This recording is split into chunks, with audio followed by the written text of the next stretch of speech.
রাত নেমেছে, গাঢ় কালো আঁধার ঢাকা এক রাত। ইটের বাড়ি আর তার চারপাশের আমবাগানটা দেখে মনে হচ্ছে ঠিক যেন ভূতেদের আড্ডা। এমন সময় তপ করে একটা মশাল জ্বলে উঠল বাড়ির দোতলায়। ষণ্ডা লোকটার হাত থেকে মশালটা নিল নিমাই। এ বাড়ি পাওয়ার জন্য সব কিছু করতে পারে সে।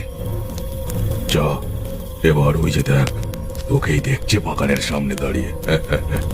যা, কি আগুন দিয়ে দে, একেবারে যতক্ষণ না পুরো চলে ছাই হয়ে যাচ্ছে ফিরবি না, বুঝলি? যা। নিমাই মশাল হাতে বাগানের দিকে তাকালো। সত্যি কাকতাড়ুয়াটা যেন তাকেই দেখছে। সন্ধেবেলার ভয়টা আবার একবার তার মনে ছাপ ফেলল সঙ্গে সঙ্গে। মুখে আর কিছু না বলে মশাল হাতে সে চলল আমবাগানের দিকে। বাড়ির চারদিকের সেই চুনের দাগটা পেরিয়ে বাগানের মাটিতে পা রাখলো নিমাই। সাথে সাথে বাতাসে কেমন যেন একটা পচা মাছের মতো বিশ্রী গন্ধ পেল সে। ভয়ে ভয়ে চারিদিকে দেখতে দেখতে নিমাই গিয়ে হাজির হলো কাকতাড়ুয়াটার সামনে। খড় দিয়ে তৈরি আকৃতিটার গায়ে ছেঁড়া জামাটার রং রোদে জ্বলে পুড়ে প্রায় কালচে হয়ে গেছে। কালো হাড়িটার গায়ে আঁকা চোখগুলো যেন নিমাইয়ের দিকেই তাকিয়ে আছে একভাবে। নিমাই একটা দীর্ঘশ্বাস ফেলে হাত বাড়িয়ে আগুন ধরাতে গেল কাকতাড়ুয়াটার পায়ের কাছে।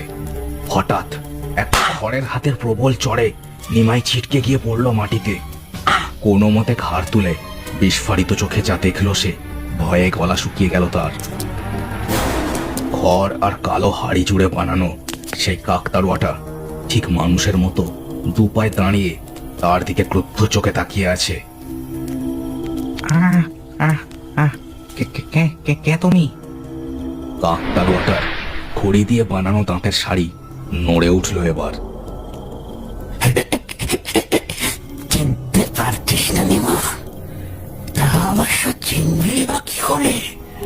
আমি রে, আমি চরিত্র পাল্টে ফেলেছি। নিমু এই নামে তাকে তার মামা নরেন ঘোষ ছাড়া আর কেউ কোনোদিনও ডাকত না।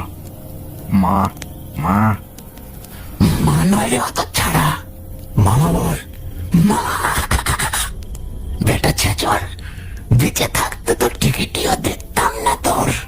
মরার পর আমার বাড়ি আর বাগান দখল করতে হয়েছিস।